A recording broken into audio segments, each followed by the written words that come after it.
You are listening to Leaders and Legends, a podcast featuring some of Indiana's most fascinating men and women whose impact has shaped our state, our communities, and us. Join us as we discuss their imprint on our history. Leaders and Legends is brought to you by Veteran Strategies Incorporated, your local veteran business enterprise specializing in public relations, media relations, public outreach, crisis communications, and digital photography. My name is Robert Bain, Principal of Veteran Strategies, former Deputy Chief of Staff to Mayor Greg Ballard, and Communications Director for the Indiana Republican Party. I'm honored to be your host for our discussion. You are listening to Leaders and Legends, a podcast presented by Veteran Strategies, a local veteran public relations enterprise, and sponsored by Girl Scouts of Central Indiana, Garmon Construction, the Crown Plaza Hotel and Grand Hall and Conference Center at Historic Union Station, the law firm of Bose, McKinney, and Evans, and the Bose Public Affairs Group.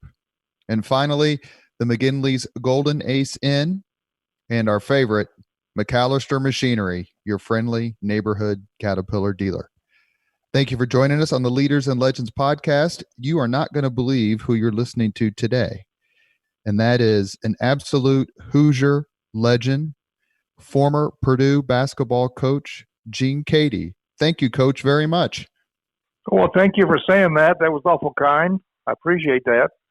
Well, not sure it's true, but I appreciate it. I will say this. All of us who bleed cream and crimson and have been IU fans forever, there's not a single one of us who doesn't respect the living hell out of you and didn't cringe when we saw you walk on the court because we knew a battle was about to be joined.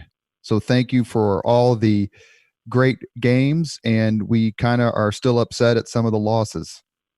Well, I felt the same way. I knew we wouldn't have to be at our best if we're going to win in Assembly Hall, and it was not a fun time, but it was a challenging time, and Coach Knight taught me how to coach better. It's interesting. I want to talk about that a little bit, but I don't want to dominate the conversation by just talking about you and Coach Knight, but let's build on that just real quick. Going up against Knight, who was really at his peak in those 80s and early 90 years when you guys battled, you said it made you a better coach. Talk about that a little bit, because I want to ask also about some other really strong coaches in the Big Ten. Well, I highly respected Coach Knight because he graduated his kids and they played hard. And I met him when I was Eddie Sutton's assistant at Arkansas. And Coach Knight had been given a clinic in Tulsa, and I went to listen. And then he wanted to go fishing in Fayetteville, where Arkansas was. So he rode home in the car with us. So it was a very intriguing visit, to say the least, and I really enjoyed it. And ever since, I've highly respected him. You mentioned Coach Knight graduating his players. This would be the time to point out that you graduated 92% of your players. Why was that so important to you?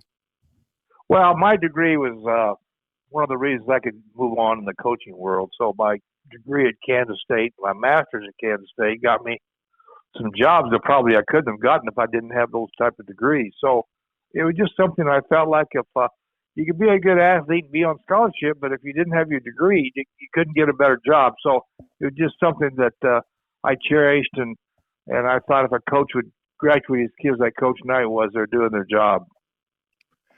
When I found out for sure that you were going to join the Leaders and Legends podcast, I sent an email to about a half dozen Purdue fanatics whom I know and suggested they send some questions. And the very first response I got was from a guy named Bill Benner, who I guess isn't a Purdue fanatic, but he thinks the world of you. And I asked him for some questions. Well, great sports writer. Bill Benner has been on the podcast, and he's absolutely wonderful and a great friend of mine. And I wanted to get his input. And first question he asked me to ask you, or suggested I ask you, is what about the influence of your parents, Lloyd and Helen Keady, and how did they shape you to not only want to be a coach, but to succeed in life? Well, a lot of ways. First of all, Dad taught me how to work. my mom taught me how to respect and love people, and they were just a great team. And they taught me, they raised my sister Norma and I were raised by the right people, so they got me started on the right foot. I had great coaches in high school and junior college and at K-State. So those things are kind of just all wove together and helped develop my coaching career. But it all started with my parents. You grew up in Kansas, which, as we know, was a hotbed of basketball. Is that kind of where you caught the bug? Because we know you played several sports both in high school and college. Yes, Kansas is a lot like Indiana. The tournament times were special. If you coached in high school, if your team got to the state tournament, that was really special for you. They got the whole community excited and got behind you. It was just fun to be part of that. And that's the way it was in Indiana when I got there. So that's why I guess I was brought up in the right environment because of the influence of the Kansas schools. And I understand from reading about you that there was a formative event that happened to you in high school. And that's when you got hit in the head with a shot put during a track meet. No, I was during practice. But that does not surprise you, does it? Because you know there's something wrong with me. Did anybody ever bring that up later in life to say, well, now we know why you are? Well, nobody really knows that. So it was not something I was really proud of. And it was not a fun experience. So it was just dumb on my part I was yelling at a teammate running around the track, or my teammate, the shot putter, was the state champion shot putter, so he could throw it about 54 feet or so.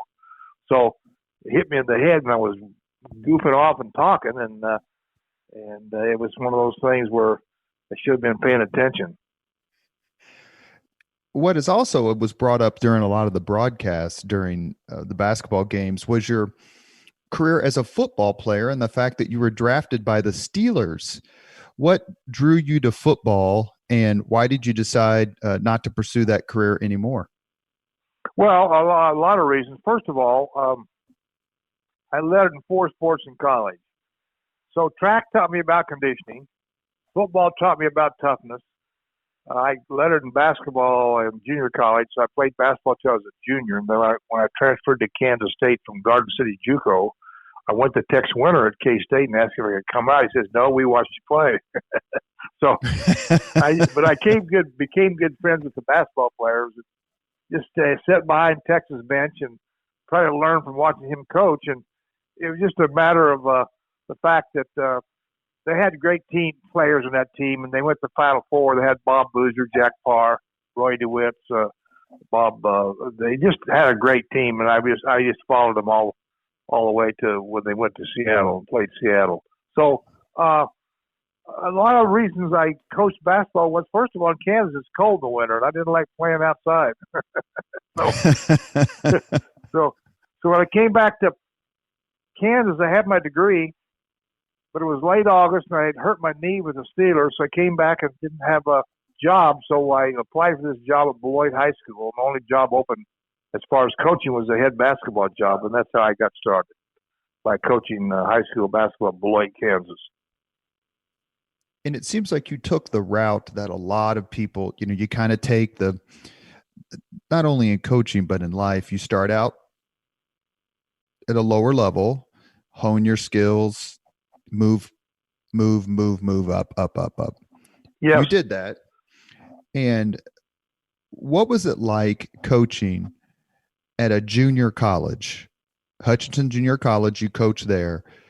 Did that help you prepare for the bright lights of the Big Ten a few decades later? What was it about coaching junior college that you enjoyed? Without a doubt, it got me started on the right foot. It taught me how to recruit.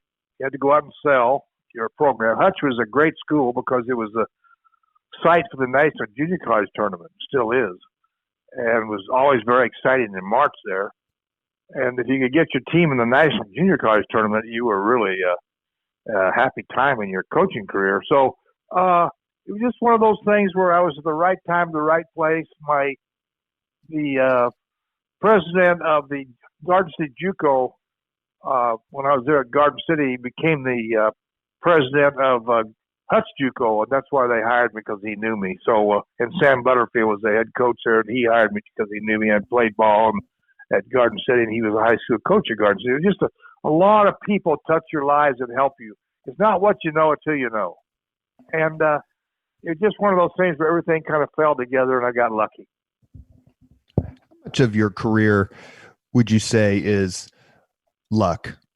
Right place at the right time. Well, at the right moment. Right place, right time, hard work, treat people with respect, make sure that you teach. Coach Wooden taught me that coaching is Coach Lavin said one time he was just a coach, and Coach Wooden jumped on him and said, "What do you mean just a coach? A coach is a teacher. He's not a coach. He teaches how to do things right." And Coach Wooden was a good friend of mine, and I learned a lot of things from him. So used to go to his clinics. He used to do 7-Up clinics around the nation. I used to go listen to all of them. So I used his practice schedule to tee. I used his press, his 2-2-1 zone press. Used a lot of his offensive schemes. So because he was a Purdue graduate, I became close to him. I was going to ask you about him later, but to stay on that for just 1 second. Okay. So Steve Lavin, who is part of your coaching tree, and I was going to ask you about that later as well. He's at UCLA, and here you are at Purdue, both of you in a sense following Wooden to a certain degree. Wooden didn't coach at Purdue, but he was an All-American at Purdue. Right. Did you feel any sort of, not pressure isn't the right word, but like these are the standards for which I'm going to be held, and I need to meet or exceed these standards based on excellence? I didn't feel any pressure or stress. Somebody said, "Yeah, you don't feel it because you give it. You give stress." That's what Don I never Shula did feel said. Stress or pressure. I just felt like I tried to keep my job. Move on. I only had 1-year contract, so you're trying to survive. It's survival of the fittest, like March is. So, just one of those things. You grow up in the coaching world under the circumstances of the situation at the time. But now they have like 5-year contracts and get paid $1 million and so on. So I was brought up at the right time. I had with high school, it was a great experience for me. I still talk with my ex-players. They're 74 now, and I still talk to some of them. And the parents in those days were very supportive. I used to give paddles in phys ed with my fraternity, paddle whack-up once, They didn't do something that they were asked to do. And then they get home, they get one from their parents. Now I'd get fired or sued. So the parents were very supportive, and I still talk to a lot of them. In 1975, you move on to Arkansas and an assistant under one of the really terrific coaches in the last quarter of the 20th century, and that's Eddie Sutton. It was at that time that you made it to the Final Four. And I don't know if he was – what'd you say? It's in 1978 in St. Louis. That's right. One of the players you had on that team went on to an incredibly successful career in the NBA, and it really is an all-time great. I want to ask you about Sidney Moncrief. What was it like to coach him? Oh, man, it was a joy. Great young man, a hard worker, good leader, wanted to win in the worst way. Probably the first or second best player I ever coached next to Glenn Robinson. So great guy. And he was known as a defensive stopper in the pros. Is he one of the best defensive players you ever coached in college? Oh, yeah. Yeah, and, of course, on our team, we had Ronnie Brewer, who was our point guard. So we had the ball handled by him. And then we had Marvin Delph, who was a shooter. And Sidney became a better defensive player because we needed him. And I mean, he was a good player on offense, too, though. He was a great all-around player, an All-American. What was it like to be associated with Eddie Sutton? What did he teach you about coaching? Everything. I mean, he was the best coach I was ever influenced by. He and Bud Presley, a junior college coach in California, Boyd Grant, the coach of Fresno State, my high school coach, Merwin Wilson, all those Tex Winter, all those guys influenced me, and I stole a lot of stuff from them. So Eddie Sutton was a great motivator, expected the best out of you, and was a great teacher, great defensive coach because he played for Mr. Iowa at Oklahoma State. So he was defense was his forte, but he also was a great shooter. And in high school and from Kansas and went to Oklahoma State, but Mr. Iowa wouldn't let him shoot much. And he was always a guy that if he had a good shooter at Arkansas, he let him shoot because he wasn't going to punish him like he thought somebody punished him at Oklahoma State. So even though Mr. Ivey was a Hall of Fame coach. Did you ever coach against Eddie Sutton when you made it to Purdue?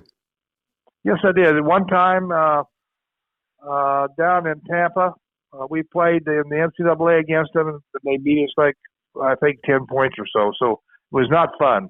I didn't like playing against them. They had a great team, too.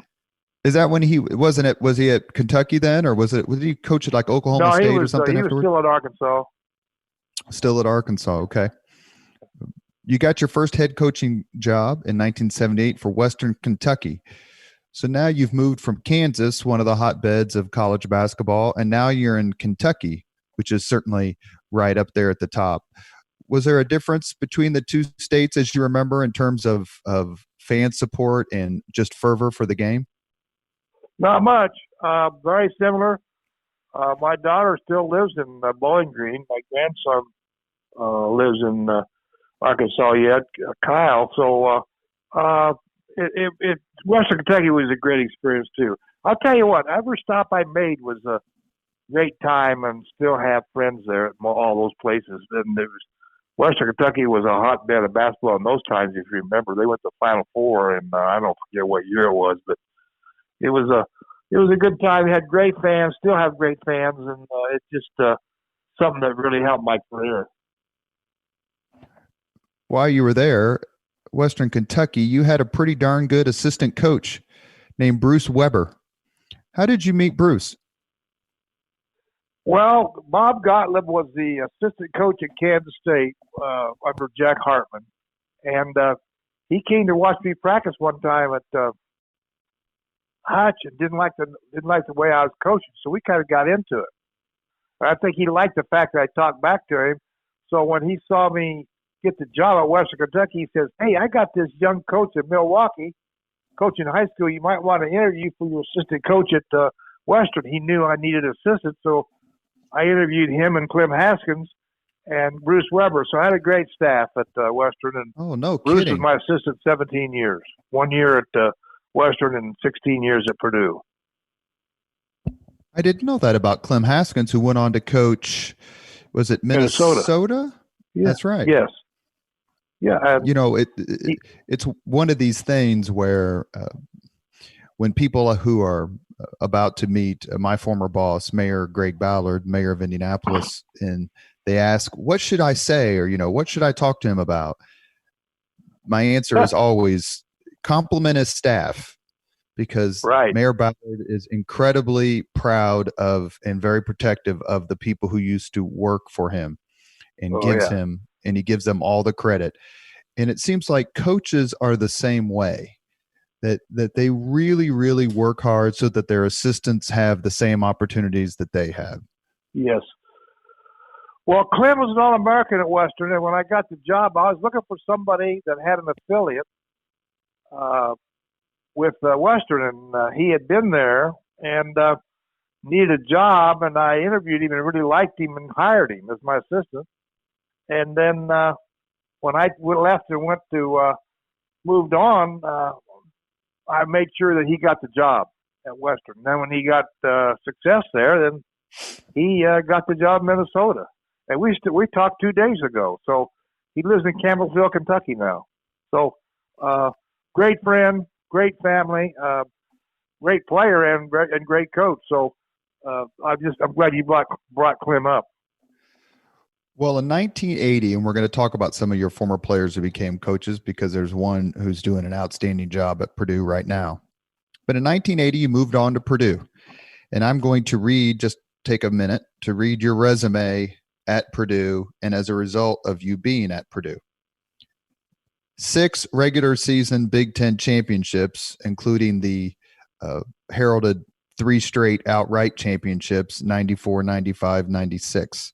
7-time Big Ten Coach of the Year awards, 5-time National Coach of the Year awards. Elected into the Indiana Basketball Hall of Fame in 2001. Elected in the Kansas Sports Hall of Fame in 2007. Elected into the Purdue Athletic Hall of Fame in 2010. And inducted into the College Basketball Hall of Fame in 2013.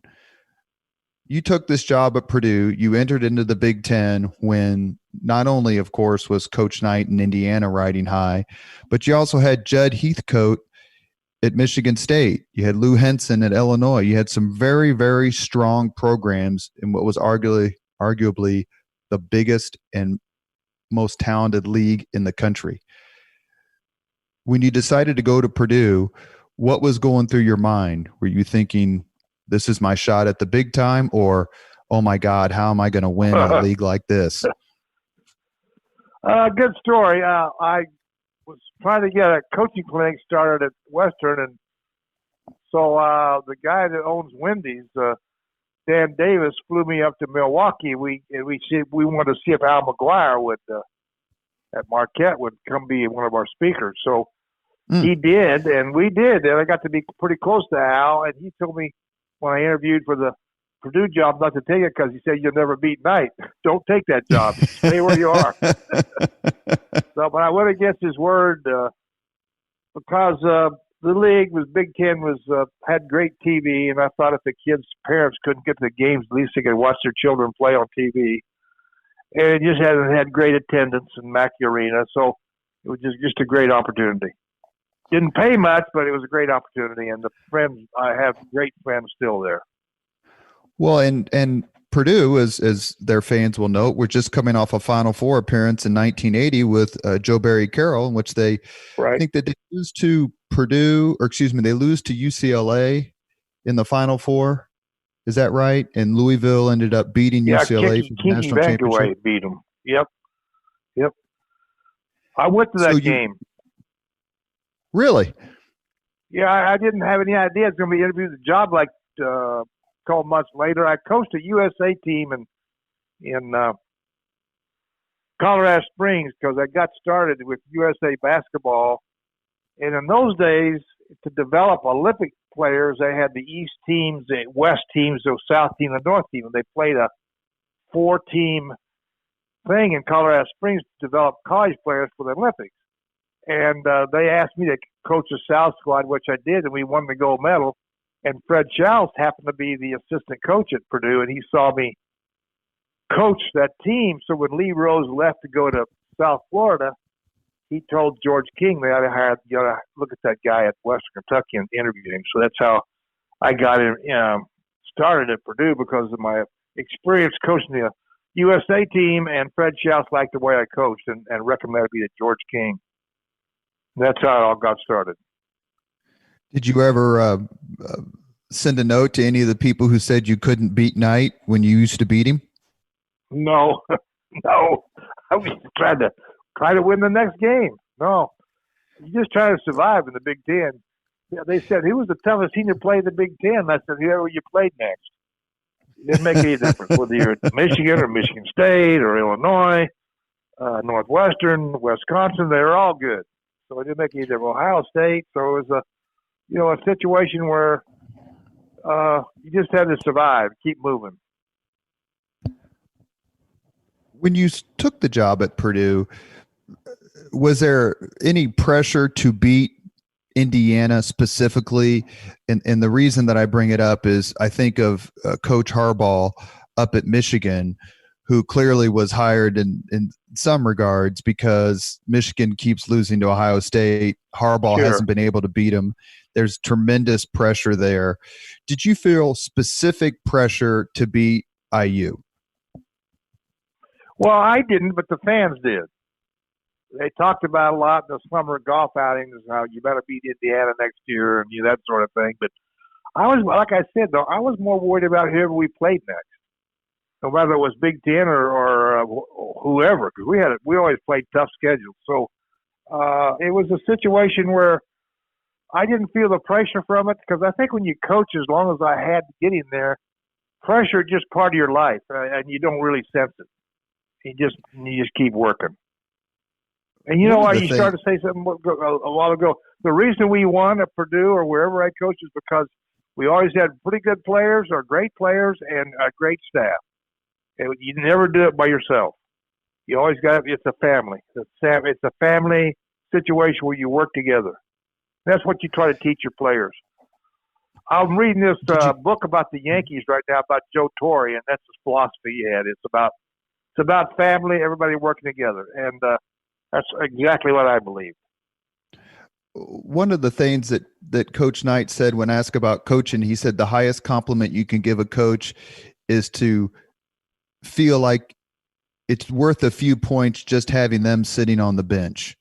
Did you feel like when you were coaching that you gave the team an advantage just because you prepared them and you were sitting on the bench? Well, I didn't think that. I don't think individually, but I think that's true, because I believe what Coach Knight says about that is if you don't prepare your team defensively, offensively, out of bounds plays, how to beat a press, you got to teach all the stuff to get past wherever you're playing next. And certainly the guy on the bench can make the right call. And then sometimes you blame yourself for losing because you didn't make the right call during a game.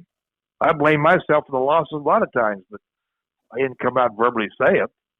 But, it's just one of those things you thought to yourself that if I'd have done a better job, made the right call, I'm sure some of the fans thought that, but, that's one of those things where you just live with that and move on.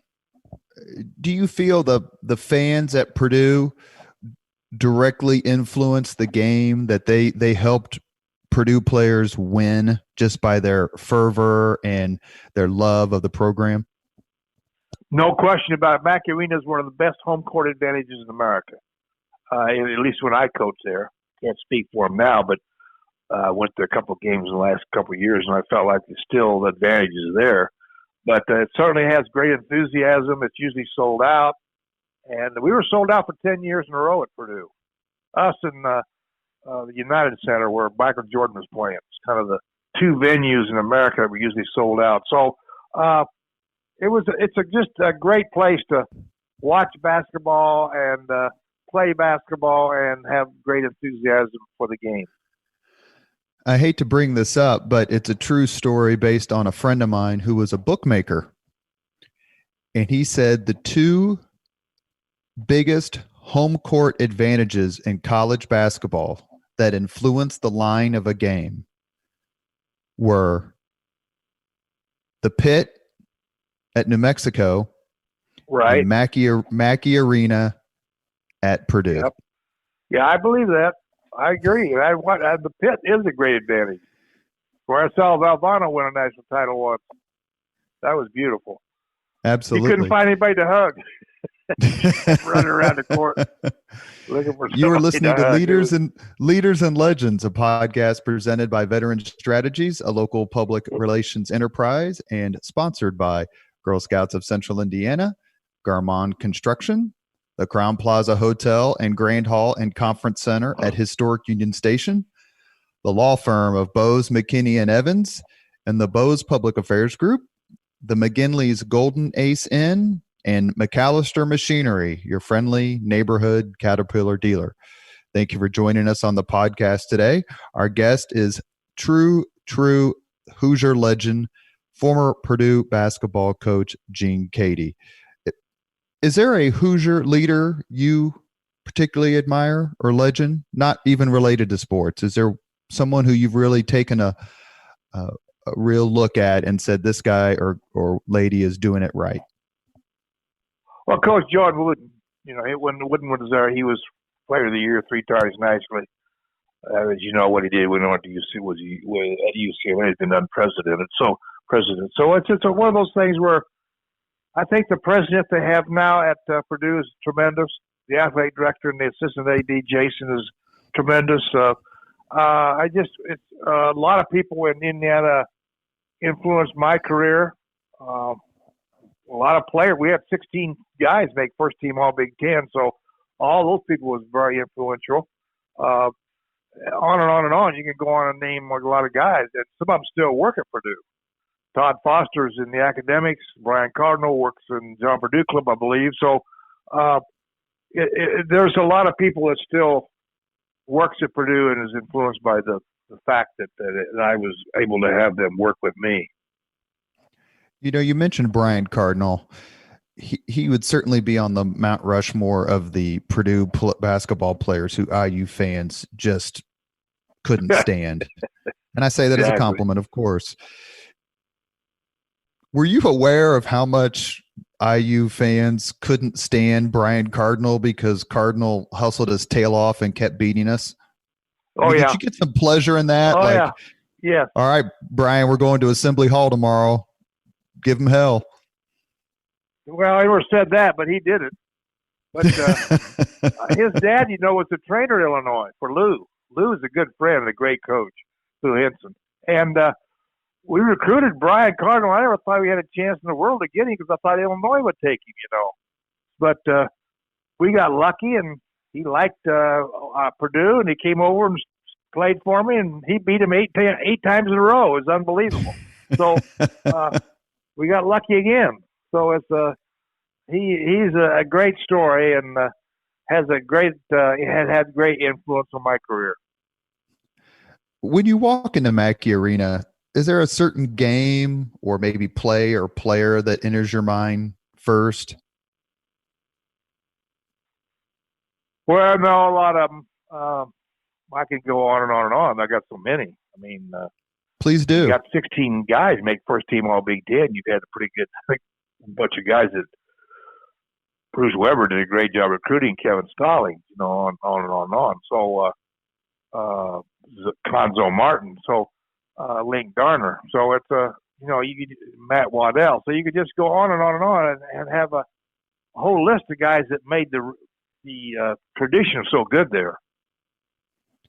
Is there a particular, maybe 2 or 3 games that you can think of that where the crowd was just so electric or the stakes were so high that you just can't get it out of your mind when you walk in there and you look around and go, yeah, this is the building where, and I'm thinking, and correct my memory if it's wrong, didn't you beat IU in the last game of the Big Ten season and it cost them either a share of the Big Ten title or cost them the title outright? I don't remember that, but I think that happened one year. I don't remember what year it was. I think it happened one year, but they did the same thing to us once. It wasn't just us. It happened back and forth. I think we beat Boyd Grant and Fresno State one time. I thought that was a huge win. Boyd Grant was one of my favorite coaches of all time, and we won their tournament on their court and they were supposed to be the hardest place to win a game on the road in the nation, and we won that their place. And I thought that kind of turned my career around nationally. The first time we beat IU at home on our court, I remember Kevin Stallings hit 2 free throws to win that game, and that was my first year there, and that was in the big. It wasn't in '80, it was '81, February of '81, or March, and that was a good win because we kind of beat a team that everybody wanted us to beat bad, but by the same token, it kept us alive in the Big Ten. So a lot of games throughout the time were important, but by the same token, it was just one of those things we expected to win. I didn't think we were going to win, but we expected to win. Did you take the losses at Mackey harder because you lose on your home court and you just have a different sense of deflation because you didn't defend your home turf? No doubt about it, because you feel like you let the fans down, feel like you didn't do a good job teaching in practice, that sort of thing. And I always blame myself. When I was looking through your career in the last few days and looking at some of the pictures, there was a picture, and I remember seeing it at the time when I was younger. I don't think I was in the military. I think it was even earlier than that, the early to mid 80s, where there's a picture of you and Coach Knight has his hands around you like he's trying to calm you down because you've got this fierce look on your face. What's it like I got that picture up here on my wall. Oh, you do? Yeah. What's it Yeah. like to be told to calm down or to be, counseled to keep cool by Bob Knight? It was unusual to say the least. One time we were playing at Assembly Hall, we were behind 2, and Link Darner shot a 3 at the buzzer, and I thought he got fouled.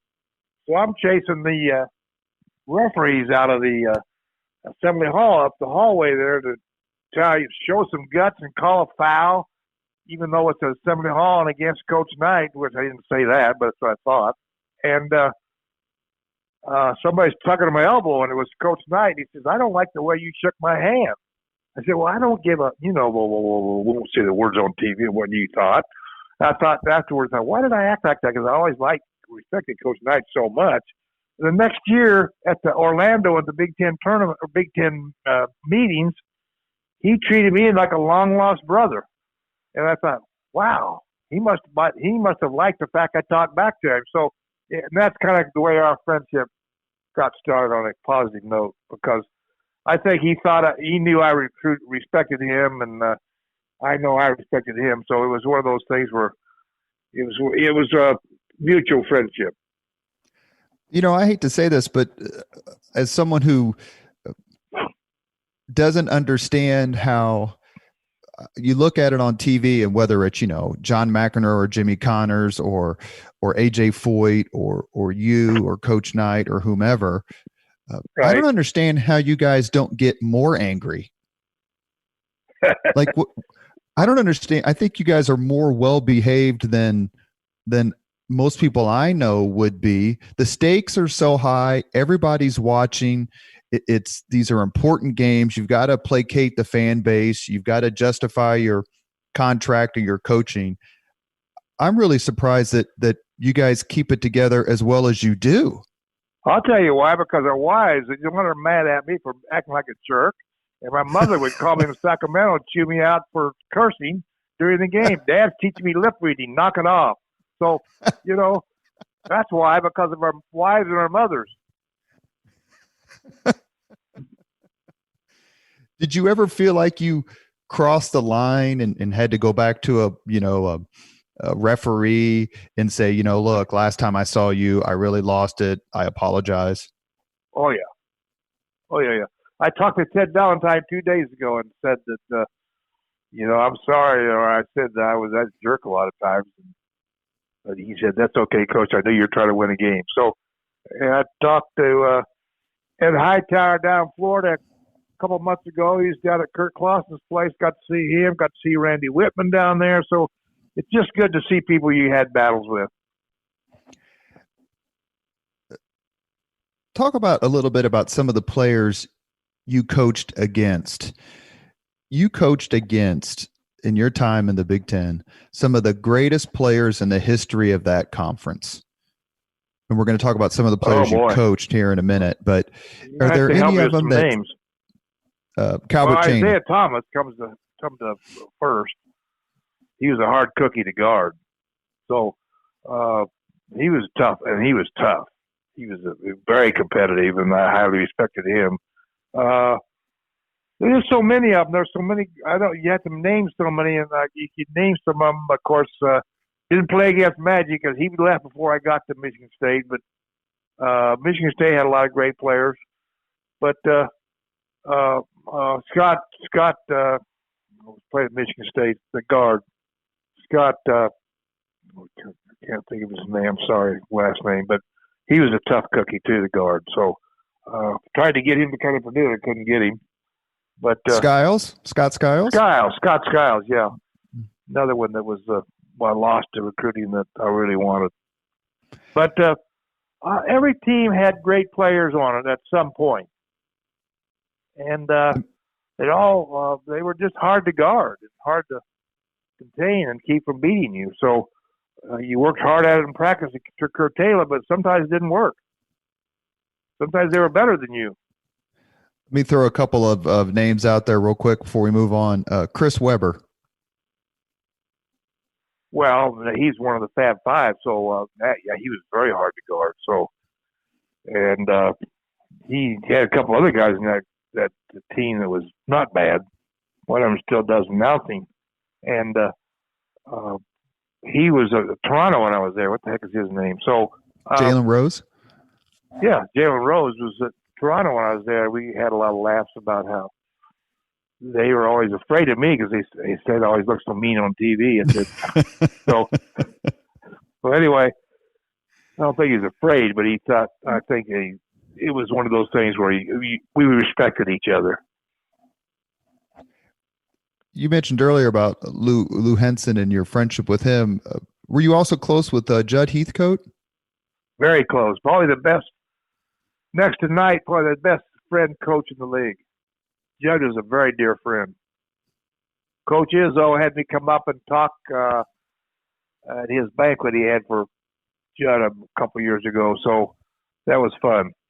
Yeah, Judd was a special guy in coaching, special character too. Great coach, great guy, good friend, good golfing buddy. One of those rare friendships you have in coaching that you don't get very often.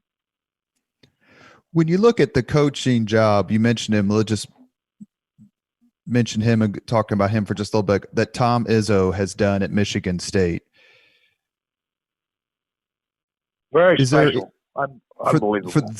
For the generation of coaches who kind of came after you and Knight and Henson, does he stand out in your mind as a singularly talented and accomplished basketball coach, not only in the Big Ten, but throughout the country? Nationally. Not a question about that. That's very true.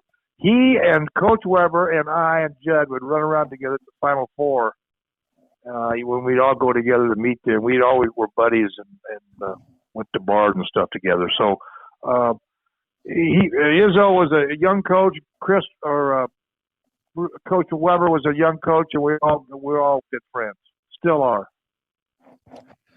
We've talked about coaching a little bit. Let's talk about recruiting. You have a famous quote about recruiting, which I'm going to mention right now. Coach Gene Keady once said that recruiting is a lot like shaving. If you miss a day, you look like a bum. Yeah, I got that from the Arizona State football coaches because Troy Young was their trainer. And I used to go out because I was a big football fan. I used to go out and sit on the sidelines and listen to their football coach. Loved listening to him. And I got that from their assistants, that saying, and I thought it was very apropos, and I always used it, and I stole it from them, the Arizona State football coaches. So, and Troy Young was a teammate of mine in high school in Larned, Kansas, and then he became the trainer at Arizona State. So we still talk. I still talk to him. Did you enjoy recruiting? Oh, yeah. I like selling. I go in the homes. When I went into the home to recruit, Bruce Weber was usually at my side, or Kevin Stallings. And if the prospect would not respect his mother, pay cook, and have good manners with her, we would leave early. Because if they didn't respect their mother, how in the world is he going to respect me? Because I was nuts, you know. So we put a lot of calculation into how the young man respected his mother. Dads, they think all the dads think their kids can play, you know. But the mothers are with the child more than the dads, so they understand the situation better. Were the mothers more concerned about how are you going to treat my son as opposed to is my son going to get to play? Is he going to? Not so much about to get to play, but they want to know about academics and about tutors and stuff like that. That was really important. Where do they eat? Where do they live? Stuff like that. How do they get home? How many times get to watch them on TV and all those things that would be able to watch if they couldn't get to the game? Do we get tickets on the road? Things like that. Can you think of a player or two who you recruited the hardest and maybe they came to Purdue or maybe they didn't, but you're like, man, these 3 or 4 kids I recruited like absolute crazy? Well, Glenn Robinson. Yeah. He was the one that probably recruited the hardest, and we got lucky because his mother and his high school coach liked us. So, especially his mother. And between us and UNLV, down to the last 2. So, And why do you think It, he said his mother? But why do you? Glenn Robinson, for those who don't know, was the number one recruit in the country, I believe. It was either him or yes. Weber, Chris Weber at the time, and it was a very talented class. Alan Henderson went to IU, but there were a lot of really strong players everywhere. Why do you think Glenn Robinson chose Purdue? Well, I was on a radio show in Chicago one day, and his high school coach is Willie Little, and coach of high school there in I think it was Chicago Circle, and they had me on his radio show, and he was going to go to his Willie Little school there in Chicago, but his mother had been down to her mother's funeral in Alabama and heard the interview about how Glenn was going to go to Circle, and she heard the radio interview coming home from the funeral from O'Hara, going home to the house from the airport. And when soon as we got home, because we had been through the recruiting process, he had been to visit, we'd been sales pitch, been to her home, that sort of thing. So when she got to the house, she called up Glenn and told him, "No, you're not going there. You're going to Purdue," because his mother saved us because of an interview she heard. So, yeah, and how quickly after he stepped on the court at Purdue, because am I right in remembering he was Prop 48 his first year? Yes, as a layout his freshman year. Yes. Right. How soon did you realize this guy is every bit of the talent that we thought he was going to be? He is living up to the hype every day. First day, first practice. Year he didn't play. So we had a janitor there, a custodian there, who always made sure they were my best friends wherever they worked. Watched him play the first practice. He came up to me and said, "Coach, you got to let the big dog eat." And he called him the big. That's how he got his name by one of the custodians there at Mackey. So that's how he got his name, because one of our custodians really liked and said, "He can play, Coach. You got to get him."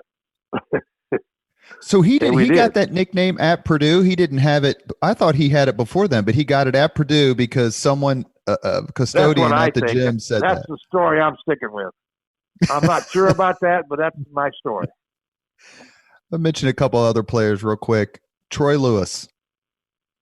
Great shooter, great friend, still talk to you. He works for Victory Food Company in Dayton to this day. We talk about, I'd say once or twice every 2 months. Great shooter from Anderson, the Wigwam. Just a tremendous, he's one of the guys, he and Todd Mitchell and Everett Stevens are three guys that kind of, and Melvin McCants and Kip Jones kind of gave us our first great starting five together when I was at Purdue. That was a great human being, great guy, had a great, his mother was the reason we got him, Julia. So, and Todd Mitchell was a great player, and Everett Stevens was a great player. Everett still works in Lafayette. So, it's just one of those things where we got lucky. You know, we got three guys, the triplets, and they were fun to coach too. They went to class, and they all got the degrees. I was very proud of that. Conzo Martin. Oh, special. My wife's daughter is a movie producer in L.A. or a director, and lives in Chicago. In New York, she's a lawyer. I'm trying to get her to make a movie out of Conzo. So probably won't happen, but I'd like for it to someday. He came to Purdue, recruited him out of East St. Louis, had a great mother. His mother was the best, still is. And he came to Purdue, and Denny Miller, our trainer, said, "Coach, Conzo will never play for us." I said, "What are you talking about? He can't play. He's a great player, made all of Missouri." He said, "Well, he's got bone on bone in his knees. He can hardly walk. He's about crippled." I said, "What?" So, but they didn't know Conzo very well. And he ran the stadium stairs, lifted weights, and got his legs where you'd never know he had that situation, 6 months later. Became one of the best get open players in the Big Ten ever. So then he plays for us, and we win, I don't know, 3 Big Ten championships, I think, in a row with him. I'm not sure he was part of that, but I think he was. And goes to Europe, comes home. He plays overseas for a while, comes home and says one day, Coach, I don't feel very good. So why don't you get a doctor examine you, dum-dum. So, okay, so he goes to the doctor, and he had lung cancer. So then he gets that chemo and stuff and gets that cleaned up, and then he becomes a, very successful coach. He got the Southwest Missouri State job, went to Tennessee, went to Berkeley, now he's at Missouri. So I've been trying to get my daughter-in-law to make a movie out of him because he's a special story, special guy, special player. He's one of those players when you coach him, you try to do drills and stuff to get people open, but he'd get open on his own. He was clever about getting open. And I always think during the game, how do you do that? You don't think that very often about your players because you taught him, right? But not right. Conzo. He taught himself how to do it. He was just a special, special person. Still is. Last one we'll do is Brad Miller. Oh boy, yeah, he's a dandy. I love coaching him. He's a character. Has a TV and radio show, hunting show I think in Sacramento now. He used to anyway. I don't know if he still does it now, but he was from Kendallsville. About 6'10". I don't know all about his high school coaching and stuff, but I really liked him, and his brothers were good players. And he was not a guy that was a beat to the Carson Cunningham. He didn't beat to the average drummer. He was different as far as thinking for himself. It was not a bad thing. It was just different. He was okay. He came to me one day and said, Coach, I'm going to quit. I said, what are you talking about? You're a sophomore or a junior. I forget which it was. He said, I'm going to start a bar. He said, a tavern. I said, what? How are you going to pay for it? He said, well, the alumni will pay for it. I said, hey, when you quit, the alumni is going to disown you. What are you talking about? He said, okay, and he left. Then he came back and made Big Ten player, I think it was, or MVP at least. So he was a character and still is. We had a lot of characters, a lot of fun. Just amazing, amazing. At the time, I thought it was fun, but it turned out to be. You mentioned Scott Skiles earlier. Can you think of another player or two, whether they were a native Hoosier or from outstate, who you recruited like crazy and didn't get, and then now you have to coach against them? What's that like? Well, it's horrible because they beat you. Alan Henderson was another one. I really wanted him bad. He went to Indiana and beat us regularly.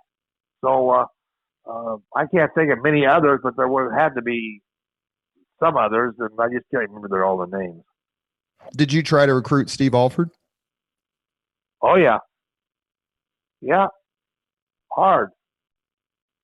Yeah. He beat us up pretty good. He's a hell of a shooter. Did you Knight feel... did a great job getting it. Coach Knight did a great job getting them open. They set good screens, and they were legal. Did you ever yell at the refs that maybe they weren't legal? Oh, yeah. Of course. When it came to Indiana players, did you feel like you had an advantage, like for players in the northern part of the state who maybe wouldn't want to drive all the way down to Kentucky or IU or a place like that?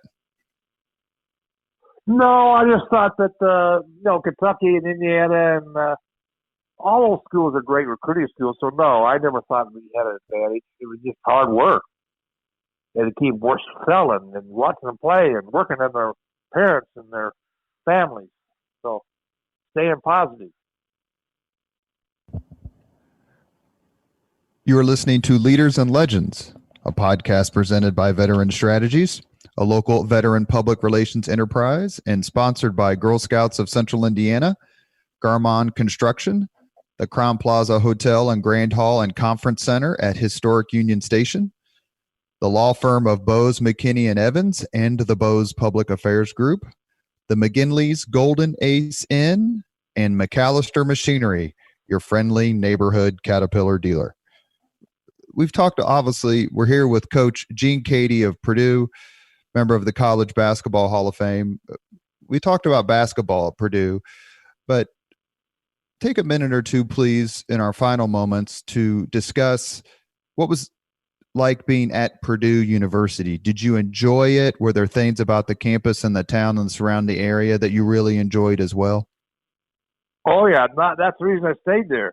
I love the people I work with. Bob DeMoss, George King, Dr. Combs, on and on and on, John DeCamp, all of them. That's the reason I had a lot of chances to leave Purdue, but I couldn't because it was too special. It was too cut into basketball. And I love football there, too. I love Jim Young when he coached there and Joe Tiller. So it was a situation where and the baseball coach and I were very close. So I enjoyed track, too, and swimming. The swimming coach and I still talk, so former swimming coach. So it was just a special place because I'd been to enough schools to know that not many people had that situation. So I just appreciated opportunity I had, so I stuck with it. You said you had opportunities to leave. How close did you come, and where were those opportunities? Arizona State and Kansas State and San Francisco. So we get back from Arizona State, and my wife went with me, and we get home, and they offered me the job, and I got home. I said, well, we got to go home and think about it. They flew us back on a jet, and we get back, and that night we're sitting in our beds thinking about the job, and we had dogs. We love dogs. And she said, I don't know if the dogs can take the heat in Arizona. I said, what are you talking about? That's it. We're not going. So that settled that argument. In 2000, after 25 years at Purdue, you kind of cap off with an amazing role as assistant coach for the Dream Team in the Sydney Olympics. Yes. U.S. team won the gold medal. Please give us some thoughts on that experience. Well, it's hard to explain because it's so special. I still wear the ring. They don't give coaches medals; they give them rings. So 2000, it was a special time. The players were all easy to coach because they listened, and we had a great head coach, Rudy Tomjanovich. Larry Brown was assistant. Tubby Smith was assistant. So I had great guys working with them, and the players were very Jason Kidd and Kevin Garnett, and on and on and on. So it was just a special time. Marching into the Olympics is so special. It's almost makes you cry. So it's a situation where I've always will cherish it. Appreciate the fact that USA Basketball helped pick me as one of the assistants, and have always thought that was something that you'll never have the opportunity to do again. How did you get selected to be a part of the staff? Well, I coached like I told you, in Colorado Springs, the East-West, South-North thing that they developed late players. And then Boeheim and I asked Jim Boeheim to help me coach the World University team in Germany. And we won that gold medal. So now you've gone from the East-West, South-North thing to the World University games. And then they picked me to coach the Pan Am team in Cuba. And that's where Castro was at every game.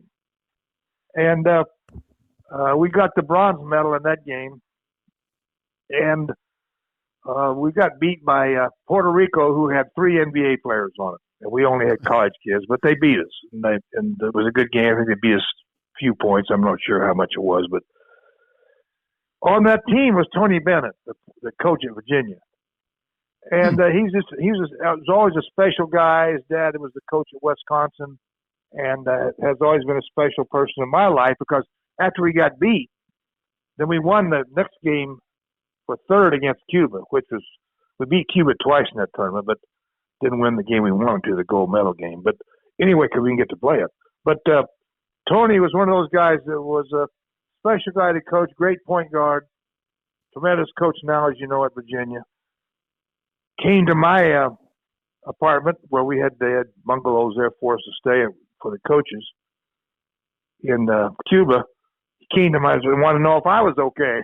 Here's a player coming to check and see if the coach is okay. Yeah, Tony, I'm okay. Don't worry about it. We got beat, and we'll be fine. And it turned out he was fine. He won a national title here, a couple of years ago, didn't he? So it was just a special. That's how I got to be an Olympic coach, because of success in other USA tournaments. What's it like to be out of coaching and watch games, whether it's, I know you did some Big Ten Network commentating, and but just to sit, and I know you've been very active in your retirement, and we want to talk about that for a second before we let you go, but to watch the NCAA tournament and not have a chance to play in it, is it something you enjoy, or is it something that you just can't bring yourself to do? No, I love watching it. I appreciate it. Sorry we can't watch this year. Next year's in Indianapolis, so I can't wait for that. But Big Ten Network was a great gig. That was the best gig maybe I ever had. There's Really? Great people there to work for. They're unbelievable. So that was fun doing TV after I retired from coaching. So had some good jobs after I left Purdue. Went to Toronto for a year. Worked for Jim Todd there. He's I worked for Sam Mitchell, but Jim Todd and I were the assistants together, and I still talk to Jim. He comes to Myrtle Beach, plays golf with him once in a while, or has once at least. And then got to Big Ten Network, and then went to St. John's to work for Steve Lavin. So I've been pretty lucky since I retired from Purdue to have other jobs I enjoy. What's it like to shoot your age in golf? Pardon? What's it like to shoot your age playing golf? How'd you know that? Wow. Well, we do research here at the Veterans. No secrets, is there? It was fun. Yeah, the guy I played with was named Jim Beach, and he said, "Coach, if you make this putt," I did make about a 3-footer. You make this putt, you shot your age, which was one of my goals, and it was an 83. It wasn't a great score, but it was still for me. I was 83, and I shot my age. So that was pretty. For me, it was special. And Jim says, "If you make this putt, you shoot your age." So that was pretty. That was fun. Did you feel some pressure I there? shoot about 88. I shoot about 88 on the average. Is it hard for someone who none of us can believe that Bob Knight played golf? Like, that would seem to be the worst game possible for him to take up. Are you a better golfer than Coach Knight? I played with it. Pardon? Are you a better golfer than Coach Knight? I don't know. No, I'm not a better golfer than anybody. but for a coach, what's frustrating about golf is as you get older, you can't play as good. That's the most frustrating thing. I used to hit the ball about 280 or the drive. Now I can't hit it. If I have a par 3 160, I have to use my driver. So it's like, wow, where'd that go? So golf's about touch and practicing, like anything else. It's about muscle memory. It's like shooting jumpers. Mark Monteith wrote my book. I was going to ask you about that. Passion Play. A book came out. It was about your 1987 season. Is that correct? Yeah. And you guys won a share of the Big Ten championship that year. Yeah, he followed me around the whole year. It ended up like we wanted it, but we got close. But anyway, close doesn't count. Not horseshoes. Anyway, I called Mark the other day and said, "Mark, I want to write another book." He said, "What are you talking about?" I said, "Well, I want to write a book called Soft Touch." He said, "Okay, well, give me some circumstances." I said, "Well, you got to have soft touch in your putts, right? You got to have soft touch in your jumpers." And I was a soft touch as a coach. He said, "Well, I'll consider it," but I haven't heard back from him, so probably wouldn't be a good seller. I'm going to throw some names out on your coaching tree. Bruce Weber, Kevin Stallings, Steve Lavin, Matt Painter, Conzo Martin, Link Darner, and there are a few others. What's it like to see Austin Parker. That's right. That's right. Yeah. What's it like to see your former players and people who you've come to know and love over the years try to succeed in such a high pressure profession? Well, I love Do it you because I know that they're. I'm surprised they became a coach after being under me. First of all, but uh, it's fun to watch them, but at the same time, just as frustrating if they lose because I know what they're going through at home and they don't like it and they don't want to be involved in losing, and it's no fun to be part of that when you lose. But it's just part of the job. You got to learn to cope with it. But I love watching them, and I love going to the games from in the vicinity to see them. But Brandon Brantley is the assistant coach at Purdue, and he played for me, and I'm always yelling at him about something. I didn't teach you to do that. He says, Coach, they don't listen like they used to. I said, well, whose fault's that? I said, what would you do if you didn't lose? And he said, listen, I said, you wouldn't play. So it's like, but I guess times have changed. I don't know. But anyway, Matt Painter's a great coach, and I enjoy watching his teams play. Purdue has had 2 men's basketball head coaches in the last 40 years. That's pretty remarkable in this day and age. Yes, it is. If you think about it, yes. I got lucky and was there 25, and now he's been there 15. So special guy, special from a special family. You know, he went home after his first week being in practice and said his dad's a lawyer and was a lawyer in Muncie. And said, Dad, I don't know if Coach Keady knows what the hell he's doing. And his dad said, well, I'm sure he wants to play the worst player. Shut up, get back to campus and go to class and be quiet. So his dad straightened him out real quick, and it's worked out pretty well for him. It was just a few months ago. I recommended him to Morgan Burke to take the job.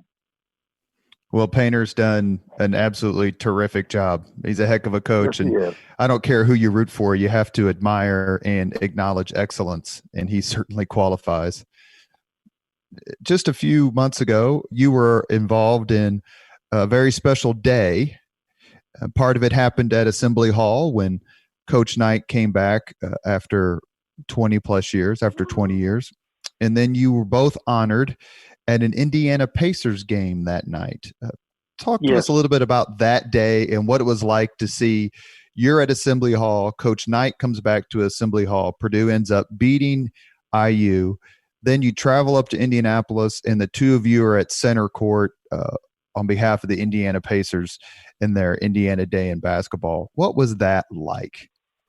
Well, first of all, I really appreciated the Indiana players surrounding Coach and bringing him into the Assembly Hall. That was fun to watch and respected that a lot. So that was fun to see, and hope it happens again at some point. And then that night at Pacers game, it was special to be able to be introduced with him and be part of anything I do with Coach Knight is special. So that was fun. I appreciated the fact they invited us. We end all podcasts. They sent me a jersey. They sent me an Indiana Pacers jersey. They framed and mailed to me. It's got number 1 on the back of it. I'm not sure I'm number 1, but that was very much appreciated too. So I got it here in my man cave. Well, you're number 1 in a lot of things at Purdue, including all-time winningest coach. And your record at the Big Ten was almost unparalleled, and only Coach Knight and Coach Izzo in the modern times can compare to it. And anyone who loves good basketball appreciated your career at Purdue and how hard your teams played.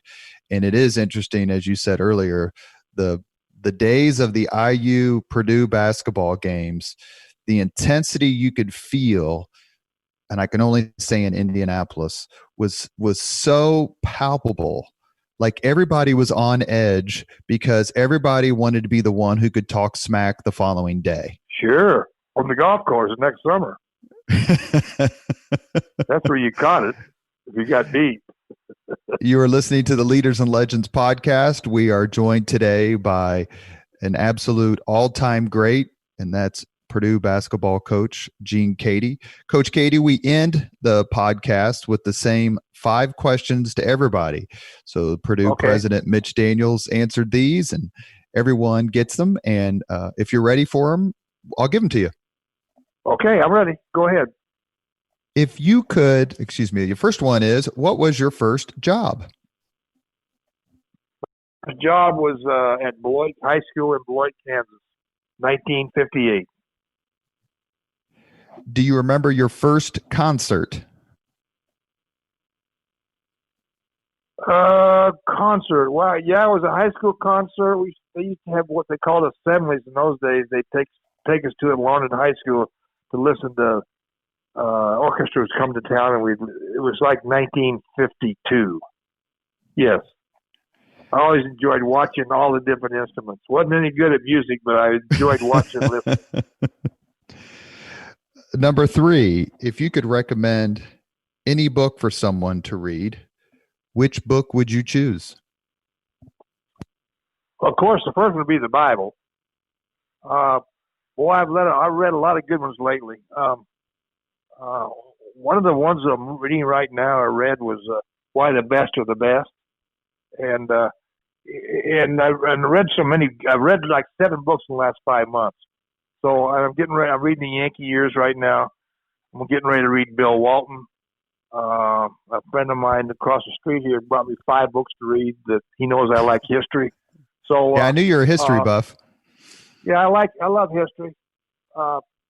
It's one of those things that Bud Presley taught me, the junior college coach of California I talked about earlier. It's just history is something special. That just read a book about the Civil War. That was very interesting. Tough times, and that was not good for our country, but we went through it to get better. Did you read Mark Monteith's book, Passion Play, on your 1987 season? Oh, yeah, I read it. Didn't like it, but I read it. I didn't like what the results were. I liked the way he wrote, but I didn't like the way it ended. He's incredibly talented. I have to ask, yes, did you read the book, A Season on the Brink? Oh, yeah. Yep. Of course I did. I had to keep up with my enemy. I should say competitor.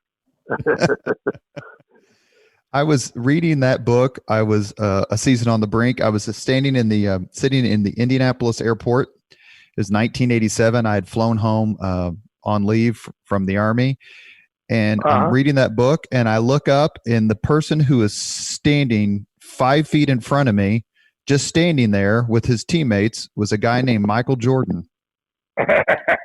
Wow. And I had just read the part in the book about Jordan playing for Coach Knight during the Olympics, and I looked up and I just laughed and said, I just got done reading about you. And Jordan looked at me and he goes, is that book any good? I'm like, oh, it's real good. Yeah. Yeah, I got Michael Jordan's picture in my man cave here right by me. So anyway, great guy, great friend. Maybe one of the best players in the history of the game, no doubt. Question number 4, if you could witness any event in history, be there in person as it happens, which event would you choose? Oh, wow, that's a good one. Super Bowl, World Series, National Championship game in basketball. I'd like to see all those. Would you like to see something along the lines of the signing of the Declaration of Independence or Lincoln giving the Gettysburg Address? Oh, yeah, of course I would. Naturally. Final question. If you could have dinner with anyone living today, 2 hours off the record to talk about anything, whom would you choose? Anyone living today? Man. That's a good question. Faraday, golf channel analyst. Faraday, you know him? Are you gonna go on his show? He had Coach Knight on his show. I don't know. I've been invited. But I want to meet Danny on Blue Bloods, and I want to meet Hank Voigt on Chicago PD. Well, that's not a bad list at all.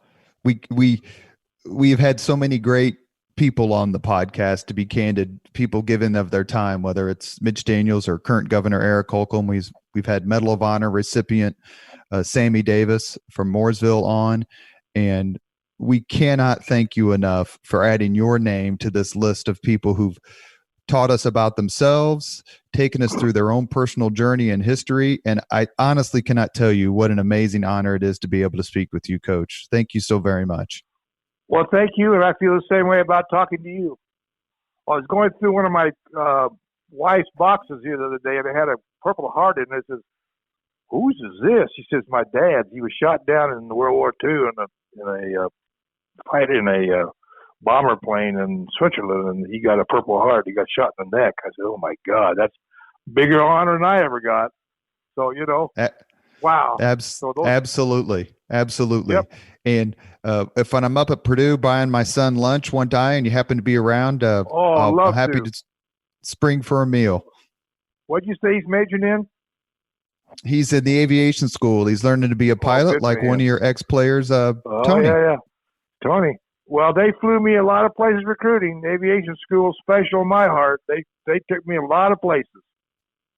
Well, I'll pass that along to him. And thank you very, very much. And we appreciate you coming on the Leaders and Legends podcast. Well, thank you. You made my year. Thank you.